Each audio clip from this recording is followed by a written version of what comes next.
शुरू अल्लाह के नाम से जो बड़ा मेहरबान और नहायत रहम वाला है। अस्सलाम वालेकुम। मैं ज़ाहिद अज़ीम अपने चैनल अवामर इदारे के साथ आपकी खिदमत में हाज़िर हूँ। नाज़रीन, मुल्क के अंदर सियासी बहरान एक नई शक्ल इख्तियार कर चुका है। आज इत्तेहादी जमातों का एक इजलास हुआ जिसकी सदारत वज़ीर-ए-आज़म जनाब मियाँ शहबाज शरीफ साहब ने की। इस मौका के ऊपर वज़ीर-ए-आज़म शहबाज शरीफ साहब ने कहा कि सुप्रीम कोर्ट का ये काम नहीं है कि वो सालिसी और पंचायत करवाए। सुप्रीम कोर्ट का काम है कि आइन के मुताबिक फ़ैसले करे। ये वज़ीर-ए-आज़म की बात बिल्कुल ठीक है कि सुप्रीम कोर्ट ज़ाहिर एक आइनी इदारा है और सुप्रीम कोर्ट का ये काम नहीं बनता कि वो मुल्क के अंदर पॉलिटिकल पार्टियों के दरमियान सालिसी और पंचायत का जो है वो फ़ैसला करे या उनके दरमियान सालिसी का किरदार अदा करे। लेकिन सुप्रीम कोर्ट का काम आइन के मुताबिक फ़ैसला देना ज़रूर है। और अगर देखा जाए तो मौजूदा अभी जो 3 रुकनी बेंच ने फ़ैसला दिया था तो वो बिल्कुल एक आइनी फ़ैसला था, क्योंकि आर्टिकल 224 के तहत जो असम्बली डिज़ाल्व हो जाती है वहाँ पर 90 रोज़ के अंदर अंदर इलेक्शन करवाना ज़रूरी है। अगर वज़ीर-ए-आज़म पाकिस्तान और वो जो इत्तेहादी जमातें हैं वो समझती हैं कि 90 रोज़ के अंदर इलेक्शन नहीं होना चाहिए, तो फिर उनके लिए ये ज़रूरी है कि वो आइन में अमेंडमेंट करें। और आइन में अमेंडमेंट करने के लिए, तरमीम करने के लिए उनके पास 2/3 मेजॉरिटी होना ज़रूरी है। ये बात साबिक वफाकी वज़ीर जनाब फवाद चौधरी साहब ने की।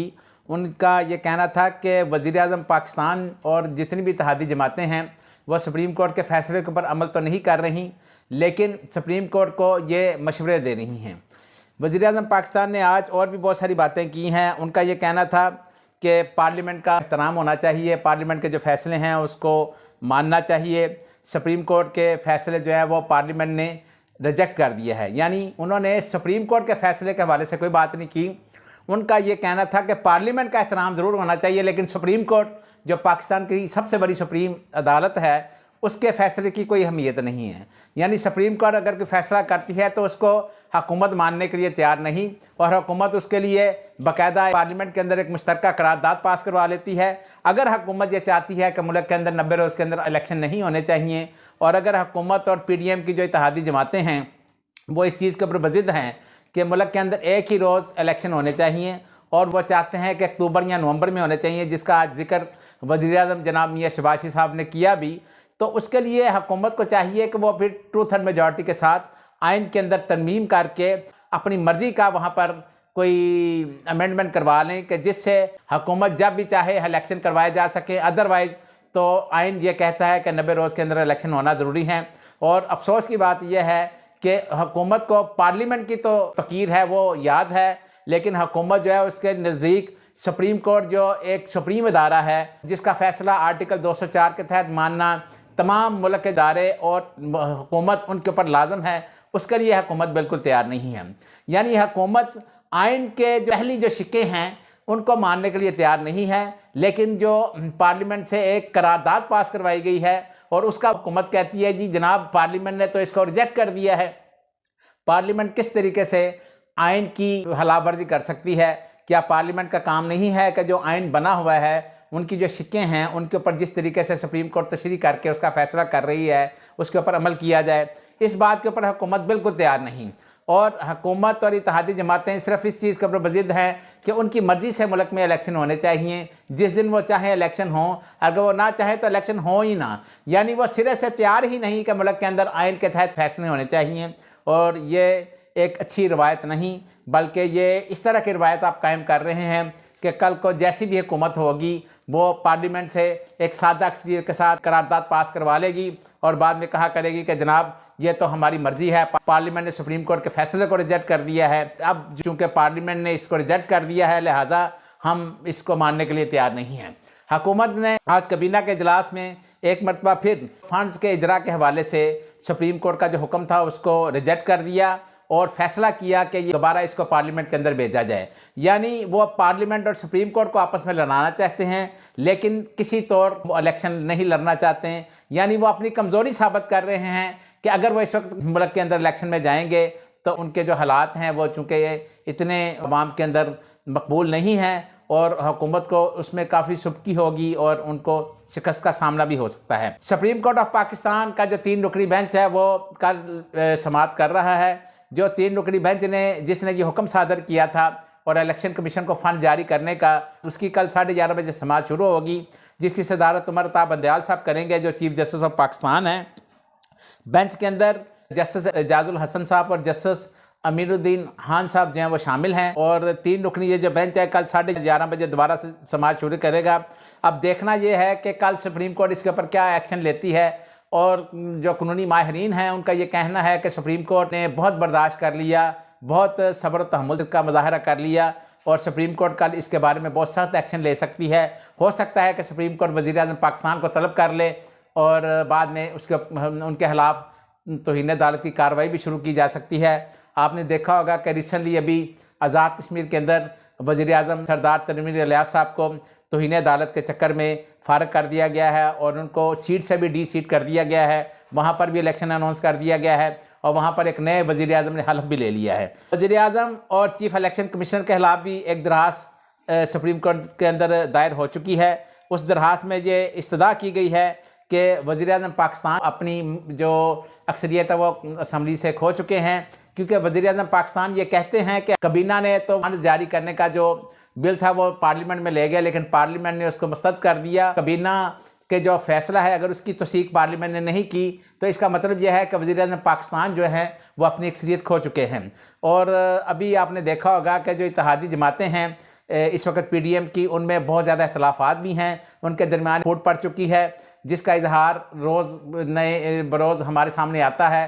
पहले आसफ़ अली ज़रदारी साहब इस चीज़ का इजहार कर चुके हैं, बाद में MQM ने भी इसके हवाले से काफ़ी तहफ़्फ़ुज़ात का इजहार किया। MQM ने तो बाकायदा जो अपने जो पार्लिमान के जो उनके अरकान थे उनसे इस्तीफ़े भी तलब कर लिए हैं। वो एक अलग बात है कि आज वफाकी वज़रा ने MQM के वफ़द के साथ मुलाकात करके उनको राज़ी तो कर लिया है, लेकिन ये वज़ीर-ए-आज़म पाकिस्तान जनाब मियाँ शहबाज शरीफ साहब के लिए एक बहुत मुश्किल मरहला होगा, क्योंकि एक तरफ पीपल्स पार्टी खड़ी है और दूसरी तरफ MQM।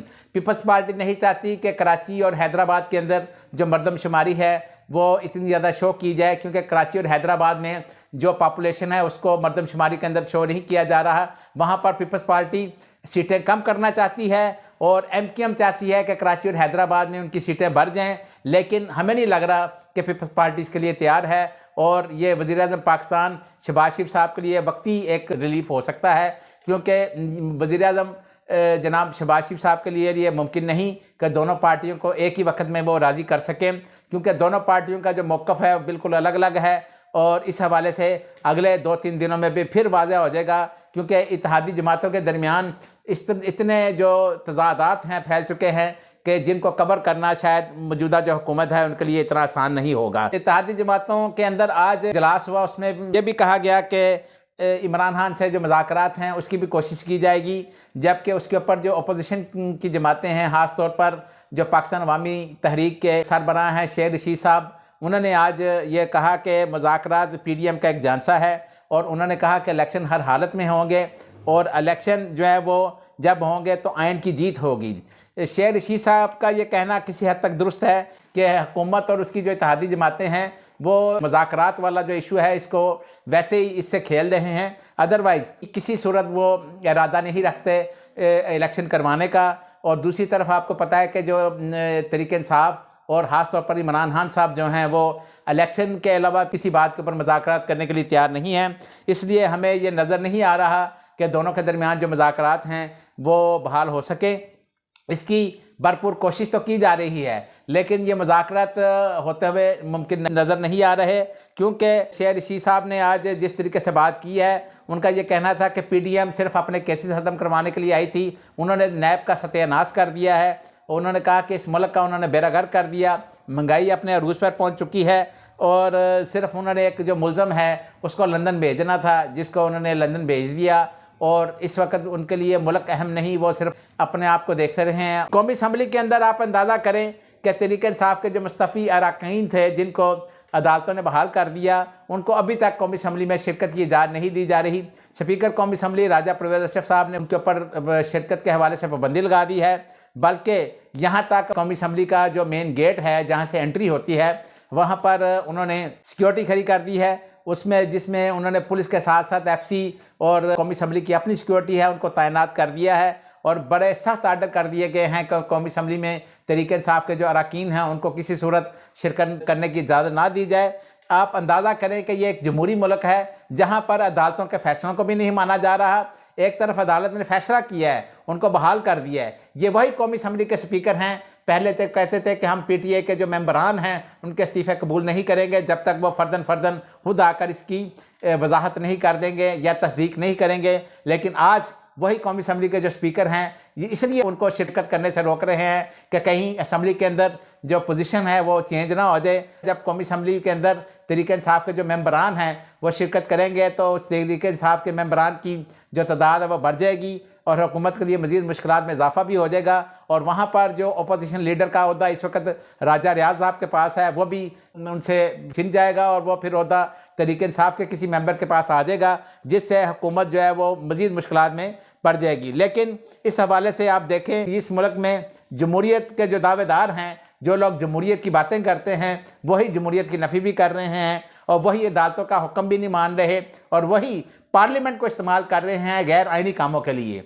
यानी पार्लियामेंट एक ऐसा फोरम है जहां पर जमहूरियत को फ़रोग दिया जाता है, जमहूरी रवायात जो है वो कायम की जाती हैं। लेकिन पाकिस्तान में पार्लियामेंट को जमहूरी रवायात अदालतों के फैसलों के खिलाफ इस वक्त इस्तेमाल किया जा रहा है, जो कि पाकिस्तान के लिए कि अच्छी बात नहीं है, ना ही पाकिस्तान बल्कि जमहूरियत के लिए कोई अच्छा शगुन नहीं है। आज एक बड़ी अच्छी खबर भी हमें सुनने में मिली। वो खबर ये थी कि रूस से खाम तेल का जहाज़ 24 मई तक पाकिस्तान पहुंचने का इम्कान है।